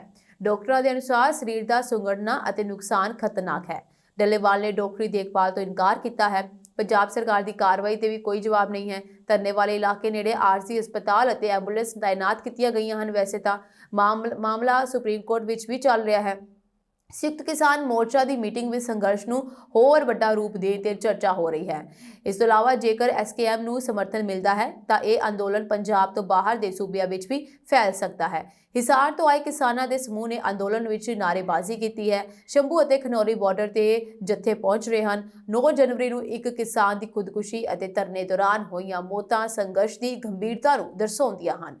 ਸੰਘਰਸ਼ ਦਾ ਵਿਸਤਾਰ ਕੁਝ ਇਸ ਤਰੀਕੇ ਨਾਲ ਹੈ ਕਿ ਧਰਨੇ ਦਾ ਕੇਂਦਰ ਖੇਤੀਬਾੜੀ ਨੀਤੀ ਅਤੇ ਫਸਲਾਂ ਦੇ ਘੱਟੋ-ਘੱਟ ਸਮਰਥਨ ਮੁੱਲ ਸਮੇਤ ਕਿਸਾਨਾਂ ਦੀਆਂ ਹੋਰ 13 ਮੰਗਾਂ ਹਨ। ਕੇਂਦਰ ਸਰਕਾਰ ਵੱਲੋਂ ਜਾਰੀ ਕੀਤੇ ਡਰਾਫਟ ਖੇਤੀ ਮੰਡੀ ਨੀਤੀ ਨੂੰ ਵਿਰੋਧੀ ਰੂਪ ਵਿੱਚ ਸਾੜਨ ਦੀ ਯੋਜਨਾ ਵੀ ਬਣਾ ਰਹੇ ਹਨ। 26 ਜਨਵਰੀ ਤੱਕ ਅੰਦੋਲਨ ਵਿੱਚ ਹੋਰ ਜੱਥੇ ਸ਼ਾਮਲ ਹੋ ਸਕਦੇ ਹਨ। ਇਹ ਮਾਮਲਾ ਕਿਸਾਨਾਂ ਦੀ ਮਦਦ ਲਈ ਸਿਰਫ ਹਮਦਰਦੀ ਤੋਂ ਬਾਅਦ ਕਾਰਗਰ ਹੱਲ ਦੀ ਮੰਗ ਕਰਦਾ ਹੈ ਕਿ ਕੇਂਦਰ ਸਰਕਾਰ ਇਸ ਮਾਮਲੇ ਨੂੰ ਗੰਭੀਰਤਾ ਨਾਲ ਲੈ ਕੇ ਕਿਸਾਨਾਂ ਨਾਲ ਗੱਲਬਾਤ ਸ਼ੁਰੂ ਕਰੇਗੀ। ਜਦੋਂ ਡੱਲੇਵਾਲ ਦੀ ਸਿਹਤ ਦੀ ਸਥਿਤੀ ਚਿੰਤਾਜਨਕ ਹੈ ਕਿ ਇਹ ਅੰਦੋਲਨ ਨੂੰ ਹੋਰ ਜ਼ੋਰ ਦੇਵੇਗਾ। ਸੰਯੁਕਤ ਕਿਸਾਨ ਮੋਰਚਾ ਦੀ ਰਣਨੀਤੀ ਅੰਦੋਲਨ ਨੂੰ ਕਿੰਨਾ ਸਫਲ ਬਣਾਉਣ ਵਿੱਚ ਸਹਾਇਕ ਹੋਵੇਗੀ? ਐਸੇ ਬਹੁਤ ਸਾਰੇ ਸਵਾਲ ਹੈ ਜੋ ਹੁਣ ਪੈਦਾ ਹੋਣੇ ਸ਼ੁਰੂ ਹੋ ਚੁੱਕੇ ਹਨ। ਲੋਕ ਸਭਾ ਮੈਂਬਰ ਅੰਮ੍ਰਿਤਪਾਲ ਸਿੰਘ ਦੀ ਨਵੀਂ ਸਿਆਸੀ ਪਾਰਟੀ ਨੇ ਪੰਜਾਬ ਦੀ ਸਿਆਸਤ ਵਿੱਚ ਤੂਫਾਨ ਲਿਆਂਦਾ ਹੋਇਆ ਹੈ। ਸਾਰੀਆਂ ਸਿਆਸੀ ਧਿਰਾਂ ਨਵੀਂ ਪਾਰਟੀ ਦੀ ਰੂਪਰੇਖਾ ਤੇ ਟੀਚਾ ਜਾਣਨ ਲਈ ਉਤਾਵਲੀਆਂ ਨਜ਼ਰ ਆ ਰਹੀਆਂ ਹਨ। ਸਿਆਸੀ ਮਾਹਰਾਂ ਮੁਤਾਬਕ ਬੇਸ਼ੱਕ ਨਵੀਂ ਪਾਰਟੀ ਬਣਦਿਆਂ ਹੀ ਕੋਈ ਕ੍ਰਿਸ਼ਮਾ ਹੋਣ ਦੀ ਉਮੀਦ ਨਹੀਂ ਹੈ, ਪਰ ਸਿਆਸੀ ਧਿਰਾਂ ਆਪਣੇ ਨਵੇਂ ਸ਼ਰੀਕ ਦੇ ਆਉਣ ਨਾਲ ਨਫੇ ਨੁਕਸਾਨ ਦਾ ਲੇਖਾ ਜੋਖਾ ਕਰਨ ਵਿੱਚ ਜੁਟ ਗਈਆਂ ਹਨ। ਉਧਰ ਖਡੂਰ ਸਾਹਿਬ ਤੋਂ ਲੋਕ ਸਭਾ ਮੈਂਬਰ ਅੰਮ੍ਰਿਤਪਾਲ ਸਿੰਘ ਦੇ ਪਿਤਾ ਤਰਸੇਮ ਸਿੰਘ ਤੇ ਫਰੀਦਕੋਟ ਦੇ ਲੋਕ ਸਭਾ ਮੈਂਬਰ ਸਰਬਜੀਤ ਸਿੰਘ ਖਾਲਸਾ ਦੀ ਕਹਿਣਾ ਹੈ ਕਿ ਲੰਬੇ ਸਮੇਂ ਤੋਂ ਲਟਕ ਰਹੇ ਪੰਜਾਬ ਦੇ ਮੁੱਦਿਆਂ ਤੇ ਮਸਲਿਆਂ ਦੇ ਹੱਲ ਲਈ ਮਾਗੀ ਮੇਲੇ ਮੌਕੇ ਸ੍ਰੀ ਮੁਕਤਸਰ ਸਾਹਿਬ ਵਿਖੇ ਨਵੀਂ ਸਿਆਸੀ ਪਾਰਟੀ ਦਾ ਆਗਾਜ਼ ਕੀਤਾ ਜਾਵੇਗਾ। ਉਹਨਾਂ ਨੇ ਕਿਹਾ ਕਿ ਖੇਤਰੀ ਪਾਰਟੀ ਪੰਜਾਬ ਨੂੰ ਬਚਾਉਣ ਲਈ ਸਾਂਝੇ ਯਤਨ ਕਰੇਗੀ। ਉਹਨਾਂ ਨੇ ਦੱਸਿਆ ਕਿ ਖੇਤਰੀ ਪਾਰਟੀ ਦਾ ਐਲਾਨ ਭਲਕੇ 14 ਜਨਵਰੀ ਨੂੰ ਮਾਗੀ ਮੇਲੇ ਮੌਕੇ ਕੀਤਾ ਜਾਵੇਗਾ। ਇਸ ਦਿਨ ਹੀ ਵਿਦਵਾਨਾਂ ਦੀ ਕਮੇਟੀ ਬਣਾਈ ਜਾਵੇਗੀ। ਇਹ ਕਮੇਟੀ ਖੇਤਰੀ ਪਾਰਟੀ ਦਾ ਸੰਵਿਧਾਨ ਬਣਾਉਣ, ਮੈਂਬਰਸ਼ਿਪ ਦੇ ਨਾਲ-ਨਾਲ ਡੈਲੀਗੇਟ ਤਿਆਰ ਕਰੇਗੀ। ਇਸ ਮਗਰੋਂ ਅਹੁਦੇਦਾਰਾਂ ਦੀ ਚੋਣ ਕੀਤੀ ਜਾਵੇਗੀ। ਤਰਸੇਮ ਸਿੰਘ ਨੇ ਕਿਹਾ ਕਿ ਖੇਤਰੀ ਪਾਰਟੀ ਦਾ ਕੋਈ ਵੀ ਅਹੁਦੇਦਾਰ ਵਰਕਰਾਂ ਤੇ ਥੋਪਿਆ ਨਹੀਂ ਜਾਵੇਗਾ, ਸਗੋਂ ਪਾਰਟੀ ਦੀ ਮੈਂਬਰਸ਼ਿਪ ਲੈਣ ਵਾਲੇ ਵਰਕਰਾਂ ਦੀ ਰਾਏ ਨਾਲ ਹੀ ਡੈਲੀਗੇਟ ਉਸ ਦੀ ਚੋਣ ਕਰਨਗੇ। ਪੰਜਾਬ ਦੇ ਲੋਕਾਂ ਲਈ ਇੱਕ ਚੰਗੀ ਖਬਰ ਹੈ। ਦਰਅਸਲ ਰਾਸ਼ਟਰੀ ਰਾਜਧਾਨੀ ਦਿੱਲੀ ਤੋਂ ਜੰਮੂ ਤੱਕ ਨਵੀਂ ਰੇਲਵੇ ਲਾਈਨ ਵਿਛਾਉਣ ਦੀ ਤਿਆਰੀ ਕੀਤੀ ਜਾ ਰਹੀ ਹੈ। ਇਹ ਰੇਲਵੇ ਲਾਈਨ ਪੰਜਾਬ ਵਿੱਚ ਦੀ ਹੋ ਕੇ ਲੰਘੇਗੀ, ਜਿਸ ਕਾਰਨ ਜਿੱਥੇ ਆਵਾਜਾਈ ਦਾ ਬੋਝ ਘਟੇਗਾ, ਉੱਥੇ ਹੀ ਜ਼ਮੀਨਾਂ ਦੇ ਭਾਅ ਵੀ ਦੁੱਗਣੇ ਹੋ ਜਾਣਗੇ। ਜਾਣਕਾਰੀ ਮੁਤਾਬਕ ਦਿੱਲੀ ਤੋਂ ਜੰਮੂ ਤੱਕ ਮੌਜੂਦਾ ਰੇਲਵੇ ਲਾਈਨਾਂ ਤੇ ਆਵਾਜਾਈ ਦੇ ਬੋਝ ਨੂੰ ਘਟਾਉਣ ਅਤੇ ਰੇਲ ਗੱਡੀਆਂ ਦੀ ਗਤੀ ਵਧਾਉਣ ਦੇ ਲਈ ਦਿੱਲੀ ਤੇ ਜੰਮੂ ਤੱਕ ਨਵੀਂ ਰੇਲਵੇ ਲਾਈਨ ਵਿਛਾਉਣ ਦੇ ਯਤਨ ਸ਼ੁਰੂ ਹੋ ਗਏ ਹਨ। ਨਵੀਂ ਰੇਲਵੇ ਲਾਈਨ ਲਈ ਸਰਵੇਖਣ ਦਾ ਕੰਮ ਵੀ ਸ਼ੁਰੂ ਹੋ ਗਿਆ ਹੈ। ਰੇਲਵੇ ਦੇ ਸੂਤਰਾਂ ਮੁਤਾਬਕ ਦਿੱਲੀ ਤੋਂ ਅੰਬਾਲਾ ਤੱਕ 2 ਰੇਲਵੇ ਲਾਈਨਾਂ ਅਤੇ ਅੰਬਾਲਾ ਤੋਂ ਜੰਮੂ ਤੱਕ 1 ਰੇਲਵੇ ਲਾਈਨ ਵਿਛਾਈ ਜਾਵੇਗੀ। ਨਵੀਂ ਦਿੱਲੀ ਤੋਂ ਜੰਮੂ ਤੱਕ ਵਿਛਾਈ ਜਾਣ ਵਾਲੀ ਪ੍ਰਸਤਾਵਿਤ ਰੇਲਵੇ ਲਾਈਨ ਦੇ ਸਰਵੇਖਣ ਦੀ ਨਿਗਰਾਨੀ ਦੀ ਜ਼ਿੰਮੇਵਾਰੀ 3 ਰੇਲਵੇ ਡਿਵੀਜ਼ਨਾਂ ਨੂੰ ਸੌਂਪੀ ਗਈ ਹੈ। ਇਹ ਸਰਵੇਖਣ ਨਿੱਜੀ ਕੰਪਨੀ ਵੱਲੋਂ ਕੀਤਾ ਜਾ ਰਿਹਾ ਹੈ। ਦਿੱਲੀ ਡਿਵੀਜ਼ਨ ਨੂੰ ਅੰਬਾਲਾ ਤੱਕ 200 ਕਿਲੋਮੀਟਰ ਰੇਲ ਸੈਕਸ਼ਨ ਦੀ ਜ਼ਿੰਮੇਵਾਰੀ ਦਿੱਤੀ ਗਈ ਹੈ।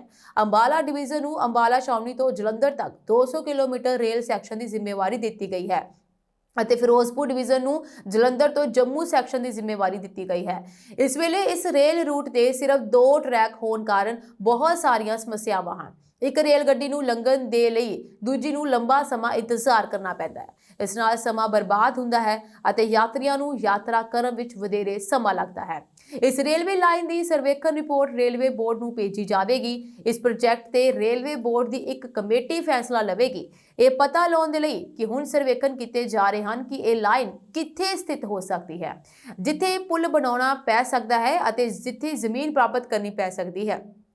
ਫਿਲਹਾਲ ਰੇਲਵੇ ਵੱਲੋਂ ਸੰਬੰਧੀ ਅਧਿਕਾਰਤ ਤੌਰ ਤੇ ਅਜੇ ਕੁਝ ਵੀ ਨਹੀਂ ਕਿਹਾ ਗਿਆ ਹੈ।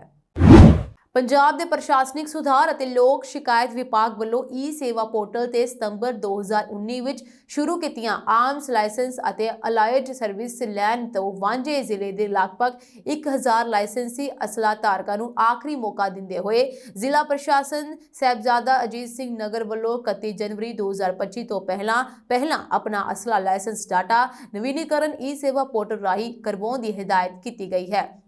ਇਸ ਵਿੱਚ ਉਹ ਸਾਰੇ ਧਾਰਕ ਆਪਣੇ ਹਥਿਆਰਾਂ ਨੂੰ ਦੁਬਾਰਾ ਤੋਂ ਆਪਣੇ ਅਸਲੇ ਨੂੰ ਰੀਨਿਊ ਕਰਾ ਸਕਦੇ ਨੇ। ਸੋ ਤੁਹਾਨੂੰ ਦੱਸ ਦੇਵਾਂ ਕਿ ਇਸ ਅਨੁਸਾਰ 2019 ਤੋਂ ਬਾਅਦ ਈ ਸੇਵਾ ਪੋਰਟਲ ਤੇ ਰਜਿਸਟਰ ਨਾ ਹੋਏ ਨਵੀਨੀਕਰਨ ਨਾ ਕਰਵਾਉਣ ਵਾਲੇ ਇਨ੍ਹਾਂ 1000 ਲਾਇਸੈਂਸੀ ਅਸਲਾ ਧਾਰਕਾਂ ਦੀ ਸੂਚੀ ਜ਼ਿਲ੍ਹਾ ਪ੍ਰਸ਼ਾਸਨ ਦੀ ਵੈਬਸਾਈਟ ਤੇ ਉਪਲਬਧ ਕਰਵਾਈ ਗਈ ਹੈ।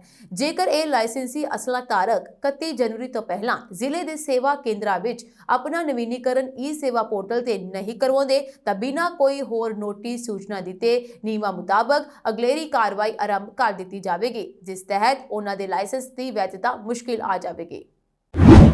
ਅਮਰੀਕਾ ਵਿੱਚ ਰਹਿ ਰਿਹਾ ਭਾਰਤੀ ਮੂਲ ਦਾ ਵਿਅਕਤੀ ਠੱਗੀ ਦਾ ਸ਼ਿਕਾਰ ਹੋਇਆ। ਭਾਰਤ ਤੋਂ ਮਹਾਰਾਸ਼ਟਰ ਦੇ ਠਾਣੇ ਦਾ ਇੱਕ ਵਿਅਕਤੀ ਜੋ ਇਸ ਸਮੇਂ ਅਮਰੀਕਾ ਵਿੱਚ ਰਹਿ ਰਿਹਾ ਹੈ, ਉਸ ਨਾਲ ਧੋਖੇਬਾਜ਼ਾਂ ਨੇ ਪਾਈਪ ਰਾਹੀਂ ਰਸੋਈ ਗੈਸ ਸਪਲਾਈ ਕਰਨ ਵਾਲੀ ਇੱਕ ਕੰਪਨੀ ਦੇ ਕਰਮਚਾਰੀ ਦੱਸ ਕੇ ਲਗਭਗ 1 ਲੱਖ ਰੁਪਏ ਦੀ ਠੱਗੀ ਮਾਰੀ। ਪੁਲਿਸ ਨੇ ਇਹ ਜਾਣਕਾਰੀ ਦਿੱਤੀ ਹੈ। ਪੁਲਿਸ ਅਨੁਸਾਰ ਪੀੜ੍ਹਤ ਦਾ ਠਾਣੇ ਵਿੱਚ ਇੱਕ ਘਰ ਹੈ ਅਤੇ ਉਹ ਇਸ ਸਮੇਂ ਨਿਊ ਜਰਸੀ ਵਿੱਚ ਕੰਮ ਕਰ ਰਿਹਾ ਹੈ। ਪੁਲਿਸ ਅਨੁਸਾਰ 20 ਦਸੰਬਰ 2024 ਨੂੰ ਉਸ ਨੂੰ ਉਸਦੇ ਫੋਨ ਤੇ 2 ਵੱਖ-ਵੱਖ ਨੰਬਰਾਂ ਤੋਂ ਕਾਲਾਂ ਆਈਆਂ। ਨੋਪਾੜਾ ਪੁਲਿਸ ਸਟੇਸ਼ਨ ਦੇ ਇੱਕ ਅਧਿਕਾਰੀ ਨੇ ਵੇਰਵੇ ਦਿੱਤੇ ਬਿਨਾਂ ਕਿਹਾ ਕਿ ਫੋਨ ਕਰਨ ਵਾਲਿਆਂ ਨੇ MNGL ਤੋਂ ਹੋਣ ਦਾ ਦਾਅਵਾ ਕੀਤਾ ਸੀ। ਅਧਿਕਾਰੀ ਨੇ ਕਿਹਾ ਕਿ ਧੋਖਾਧੜੀ ਕਰਨ ਵਾਲਿਆਂ ਨੇ ਵਿਅਕਤੀ ਨੂੰ ਦੱਸਿਆ ਕਿ ਉਸਨੇ ਗੈਸ ਸੇਵਾ ਪ੍ਰਦਾਤਾ ਨੂੰ ਬਿੱਲ ਦਾ ਭੁਗਤਾਨ ਨਹੀਂ ਕੀਤਾ ਹੈ। ਅਧਿਕਾਰੀ ਨੇ ਕਿਹਾ ਕਿ ਧੋਖੇਬਾਜ਼ਾਂ ਨੇ ਕਥਿਤ ਤੌਰ ਤੇ ਵੱਖ-ਵੱਖ ਭੁਗਤਾਨ ਤਰੀਕਿਆਂ ਰਾਹੀਂ ਉਸ ਵਿਅਕਤੀ ਨਾਲ 99,900 ਰੁਪਏ ਦੀ ਠੱਗੀ ਮਾਰੀ, ਜਿਸ ਤੋਂ ਬਾਅਦ ਉਸ ਨੂੰ ਅਹਿਸਾਸ ਹੋਇਆ ਕਿ ਉਸ ਨਾਲ ਧੋਖਾ ਹੋਇਆ ਹੈ। ਅਧਿਕਾਰੀ ਨੇ ਦੱਸਿਆ ਕਿ ਉਸ ਦੇ ਇੱਕ ਰਿਸ਼ਤੇਦਾਰ ਦੀ ਸ਼ਿਕਾਇਤ ਦੇ ਆਧਾਰ ਤੇ ਨੋਪਾੜਾ ਪੁਲਿਸ ਨੇ ਅਣਪਛਾਤੇ ਅਪਰਾਧੀਆਂ ਵਿਰੁੱਧ ਭਾਰਤੀ ਨਿਆਂ ਸੰਹਿਤਾ ਦੀ ਧਾਰਾ ਅਤੇ ਸੂਚਨਾ ਟੈਕਨੋਲੋਜੀ ਐਕਟ ਦੇ ਉਪਬੰਧਾਂ ਤਹਿਤ ਮਾਮਲਾ ਦਰਜ ਕੀਤਾ। ਉਹਨਾਂ ਨੇ ਕਿਹਾ ਕਿ ਅਜੇ ਤੱਕ ਕਿਸੇ ਨੂੰ ਗ੍ਰਿਫਤਾਰ ਨਹੀਂ ਕੀਤਾ ਗਿਆ ਅਤੇ ਮਾਮਲੇ ਦੀ ਜਾਂਚ ਕੀਤੀ ਜਾ ਰਹੀ ਹੈ। ਜ਼ਿਲ੍ਹਾ ਮੈਜਿਸਟ੍ਰੇਟ ਸੰਗਰੂਰ ਸੰਦੀਪ ਰਿਸ਼ੀ ਵੱਲੋਂ ਭਾਰਤੀ ਨਾਗਰਿਕ ਸੁਰੱਖਿਆ ਸੰਹਿਤਾ 2023 ਦੀ ਧਾਰਾ 163 ਦੇ ਅਧੀਨ ਪ੍ਰਾਪਤ ਹੋਏ ਅਧਿਕਾਰਾਂ ਦੀ ਵਰਤੋਂ ਕਰਦਿਆਂ ਜ਼ਿਲ੍ਹਾ ਸੰਗਰੂਰ ਦੀ ਹਦੂਦ ਅੰਦਰ ਸਾਈਬਰ ਕੈਫੇ ਦੇ ਮਾਲਕਾਂ ਲਈ ਦਿਸ਼ਾ ਨਿਰਦੇਸ਼ ਜਾਰੀ ਕੀਤੇ ਗਏ ਹਨ। ਹੁਕਮਾਂ 'ਚ ਕਿਹਾ ਗਿਆ ਹੈ ਕਿ ਕਿਸੇ ਅਣਜਾਣ ਵਿਅਕਤੀ ਨੂੰ ਜਿਸ ਦੀ ਪਛਾਣ ਕੈਫੇ ਦੇ ਮਾਲਕ ਵੱਲੋਂ ਨਹੀਂ ਕੀਤੀ ਗਈ, ਸਾਈਬਰ ਕੈਫੇ ਦੀ ਵਰਤੋਂ ਕਰਨ ਤੇ ਰੋਕ ਲਾਈ ਜਾਵੇਗੀ। ਸਾਈਬਰ ਕੈਫੇ ਤੇ ਪ੍ਰਾਪਤ ਸਹੂਲਤਾਂ ਦੀ ਵਰਤੋਂ ਕਰਨ ਵਾਲੇ ਵਿਅਕਤੀ ਦੀ ਪਛਾਣ ਦੇ ਰਿਕਾਰਡ ਲਈ ਰਜਿਸਟਰ ਲਗਾਇਆ ਜਾਵੇ। ਸਾਈਬਰ ਕੈਫੇ ਤੇ ਆਉਣ ਵਾਲੇ ਵਰਤੋਂ ਕਰਨ ਵਾਲੇ ਵਿਅਕਤੀ ਦੀ ਸ਼ਨਾਖਤ ਉਸਦੇ ਪਛਾਣ ਪੱਤਰ, voter card, ration card, driving licence, passport, credit ਆਦਿ ਵੇਖ ਕੇ ਕੀਤੀ ਜਾਵੇ। ਸਾਈਬਰ ਕੈਫੇ 'ਚ ਸਥਿਤ ਵਿਅਕਤੀ ਆਪਣੇ ਹੱਥ ਨਾਲ ਆਪਣਾ ਨਾਂ, ਘਰ ਦਾ ਪਤਾ, ਟੈਲੀਫੋਨ ਨੰਬਰ ਅਤੇ ਪਛਾਣ ਸੰਬੰਧੀ ਸਬੂਤ ਇੰਦਰਾਜ਼ ਕਰੇਗਾ ਅਤੇ ਰਜਿਸਟਰ ਵਿੱਚ ਹਸਤਾਖਰ ਕਰੇਗਾ। ਹੁਕਮਾਂ 'ਚ ਇਹ ਵੀ ਕਿਹਾ ਗਿਆ ਕਿ ਜੇਕਰ ਸਾਈਬਰ ਕੈਫੇ 'ਚ ਆਉਣ ਵਾਲੇ ਕਿਸੇ ਵੀ ਵਿਅਕਤੀ ਦੀ ਗਤੀਵਿਧੀ ਸਾਈਬਰ ਕੈਫੇ ਦੇ ਮਾਲਕ ਨੂੰ ਸ਼ੱਕੀ ਲੱਗਦੀ ਹੈ ਤਾਂ ਉਹ ਸੰਬੰਧਿਤ ਥਾਣੇ ਨੂੰ ਸੂਚਿਤ ਕਰੇਗਾ। ਹੁਕਮਾਂ 'ਚ ਕਿਹਾ ਗਿਆ ਹੈ ਕਿ ਸੰਗਰੂਰ ਜ਼ਿਲ੍ਹੇ 'ਚ ਬਹੁਤ ਸਾਰੀਆਂ ਦੁਕਾਨਾਂ ਅਤੇ ਕਮਰਸ਼ੀਅਲ ਸਥਾਨ ਹੋਂਦ 'ਚ ਆ ਰਹੇ ਹਨ ਜੋ ਕਿ ਸਾਈਬਰ ਕੈਫੇ ਦੇ ਤੌਰ ਤੇ ਜਾਣੇ ਜਾਂਦੇ ਹਨ। ਇਨ੍ਹਾਂ ਸਥਾਨਾਂ ਤੋਂ ਮੁਹੱਈਆ ਕੀਤੀ ਜਾਣ ਵਾਲੀ ਈਮੇਲ ਸੁਵਿਧਾ ਤਹਿਤ ਹੋਰ ਸੁਵਿਧਾਵਾਂ ਦੀ ਵਰਤੋਂ ਲਈ ਬਹੁਤ ਸਾਰੇ ਲੋਕ ਇਨ੍ਹਾਂ ਸਥਾਨਾਂ ਤੇ ਜਾਂਦੇ ਹਨ ਅਤੇ ਕੁਝ ਗੈਰ ਸਮਾਜਿਕ ਤੱਤ, ਅੱਤਵਾਦੀ ਅਤੇ ਅਪਰਾਧੀ ਵੀ ਇਨ੍ਹਾਂ ਸੁਵਿਧਾਵਾਂ ਦੀ ਸੁਰੱਖਿਆ ਜਾਂਚ ਪੜਤਾਲ ਏਜੰਸੀਆਂ ਨੂੰ ਗੁੰਮਰਾਹ ਕਰਨ, ਜਨਤਾ ਵਿੱਚ ਡਰ ਪੈਦਾ ਕਰਨ, ਆਮ ਜਨਤਾ, VIPs ਅਤੇ ਸਰਕਾਰੀ ਸੰਸਥਾਵਾਂ ਦੀ ਸੁਰੱਖਿਆ ਨੂੰ ਖਤਰੇ ਵਿੱਚ ਪਾਉਣ ਅਤੇ ਅੱਤਵਾਦੀ ਗਤੀਵਿਧੀਆਂ ਦੀ ਮਦਦ ਕਰਕੇ ਸਿੱਧੇ ਤੌਰ ਤੇ ਰਾਜ ਦੀ ਸੁਰੱਖਿਆ ਤੇ ਅਸਰ ਪਾਉਣ ਲਈ ਵਰਤੋਂ ਕਰ ਸਕਦੇ ਹਨ। ਇਸ ਲਈ ਮਨੁੱਖੀ ਜ਼ਿੰਦਗੀਆਂ ਨੂੰ ਖਤਰਿਆਂ ਤੋਂ ਅਤੇ ਕਿਸੇ ਵੀ ਅਜਿਹੀ ਸਥਿਤੀ ਤੋਂ ਬਚਾਉਣ ਦੇ ਲਈ ਤੁਰੰਤ ਕਾਰਵਾਈ ਕਰਨ ਦੀ ਲੋੜ ਹੈ। ਇਹ ਹੁਕਮ 24 ਫਰਵਰੀ 2025 ਤੱਕ ਲਾਗੂ ਰਹਿਣਗੇ। ਪੰਜਾਬ ਅਤੇ ਚੰਡੀਗੜ੍ਹ ਵਿੱਚ ਪਿਛਲੇ 24 ਘੰਟਿਆਂ ਦੌਰਾਨ ਮੀਂਹ, ਧੁੰਦ ਅਤੇ ਤਾਪਮਾਨ ਵਿੱਚ ਗਿਰਾਵਟ ਨੇ ਮੌਸਮ ਵਿੱਚ ਵੱਡਾ ਬਦਲਾਅ ਕੀਤਾ ਹੈ। ਵੈਸਟਰਨ ਡਿਸਟਰਬੈਂਸ ਦੇ ਪ੍ਰਭਾਵ ਕਾਰਨ ਇਹ ਹਾਲਾਤ ਬਣ ਚੁੱਕੇ ਹਨ। ਉਧਰ ਹੀ ਮੀਂਹ ਦਾ ਪ੍ਰਭਾਵ ਤਰਨਤਾਰਨ, ਅੰਮ੍ਰਿਤਸਰ, ਗੁਰਦਾਸਪੁਰ, ਪਠਾਨਕੋਟ, ਹੁਸ਼ਿਆਰਪੁਰ ਅਤੇ ਨਵਾਂਸ਼ਹਿਰ ਵਿੱਚ ਹਲਕੀ ਤੋਂ ਦਰਮਿਆਨੀ ਬਾਰਿਸ਼ ਹੋਈ ਹੈ। ਫਰੀਦਕੋਟ ਵਿੱਚ ਸਭ ਤੋਂ ਵੱਧ 10 ਮਿਲੀਮੀਟਰ ਮੀਂਹ ਦਰਜ ਕੀਤਾ ਗਿਆ। ਤਾਪਮਾਨ ਵਿੱਚ ਗਿਰਾਵਟ, ਵੱਧ ਤੋਂ ਵੱਧ ਤਾਪਮਾਨ 19 ਡਿਗਰੀ ਤੋਂ 11 ਡਿਗਰੀ ਦੇ ਵਿਚਕਾਰ ਰਿਹਾ। ਗੁਰਦਾਸਪੁਰ ਵਿੱਚ ਘੱਟੋ ਘੱਟ ਤਾਪਮਾਨ 3.8 ਡਿਗਰੀ ਰਿਹਾ। ਧੁੰਦ ਦਾ ਅਲਰਟ, ਔਰੇਂਜ ਅਲਰਟ ਵੀ ਜਾਰੀ ਕੀਤਾ ਗਿਆ। ਔਰੇਂਜ ਅਲਰਟ ਗੁਰਦਾਸਪੁਰ, ਅੰਮ੍ਰਿਤਸਰ, ਕਪੂਰਥਲਾ, ਬਰਨਾਲਾ ਅਤੇ ਹੋਰ 12 ਜ਼ਿਲ੍ਹਿਆਂ ਵਿੱਚ ਜਾਰੀ ਕੀਤਾ ਗਿਆ। ਉਧਰ ਯੈਲੋ ਅਲਰਟ ਪਠਾਨਕੋਟ, ਰੂਪਨਗਰ, ਪਟਿਆਲਾ ਸਮੇਤ 11 ਜ਼ਿਲ੍ਹਿਆਂ ਵਿੱਚ ਜਾਰੀ ਕੀਤਾ ਗਿਆ। ਫਸਲਾਂ ਤੇ ਵੀ ਅਸਰ ਪਿਆ ਹੈ। ਇਸਦਾ ਮੀਂਹ ਕਣਕ ਅਤੇ ਸਰੋਂ ਲਈ ਲਾਭਦਾਇਕ ਹੈ। ਸੀਮਿਤ ਮੀਂਹ ਗਾਜਰ, ਪਾਲਕ ਅਤੇ ਮਟਰ ਵਰਗੀਆਂ ਸਬਜ਼ੀਆਂ ਲਈ ਵੀ ਚੰਗੀ ਹੈ। ਸੰਘਣੀ ਧੁੰਦ ਹੋਰ ਨੁਕਸਾਨ ਪਹੁੰਚਾ ਸਕਦੀ ਹੈ।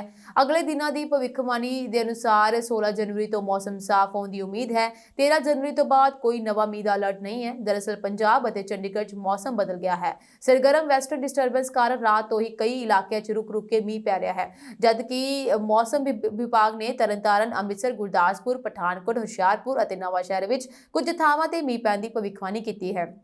ਜ਼ਿਆਦਾਤਰ ਥਾਵਾਂ ਤੇ ਵੱਧ ਤੋਂ ਵੱਧ ਤਾਪਮਾਨ 11 ਡਿਗਰੀ ਤੋਂ 19 ਡਿਗਰੀ ਦੇ ਵਿਚਕਾਰ ਰਿਹਾ। ਮੋਹਾਲੀ ਵਿੱਚ ਸਭ ਤੋਂ ਵੱਧ ਤਾਪਮਾਨ 19 ਡਿਗਰੀ ਦਰਜ ਕੀਤਾ ਗਿਆ, ਜਦਕਿ 23 ਜ਼ਿਲ੍ਹਿਆਂ ਵਿੱਚ ਕੁਝ ਥਾਵਾਂ ਤੇ ਸੰਘਣੀ ਧੁੰਦ ਦਾ ਸੰਤਰੀ ਅਲਰਟ ਯਾਨੀ ਔਰੇਂਜ ਅਲਰਟ ਜਾਰੀ ਕੀਤਾ ਗਿਆ। ਸੂਬੇ 'ਚ ਪਿਛਲੇ 24 ਘੰਟਿਆਂ ਦੌਰਾਨ ਵੱਧ ਤੋਂ ਵੱਧ ਤਾਪਮਾਨ 1.5 ਡਿਗਰੀ ਤੱਕ ਵਧਿਆ ਹੈ। ਹਾਲਾਂਕਿ ਇਹ ਆਮ ਤਾਪਮਾਨ ਤੋਂ 2.6 ਡਿਗਰੀ ਘੱਟ ਦਰਜ ਕੀਤਾ ਗਿਆ ਹੈ।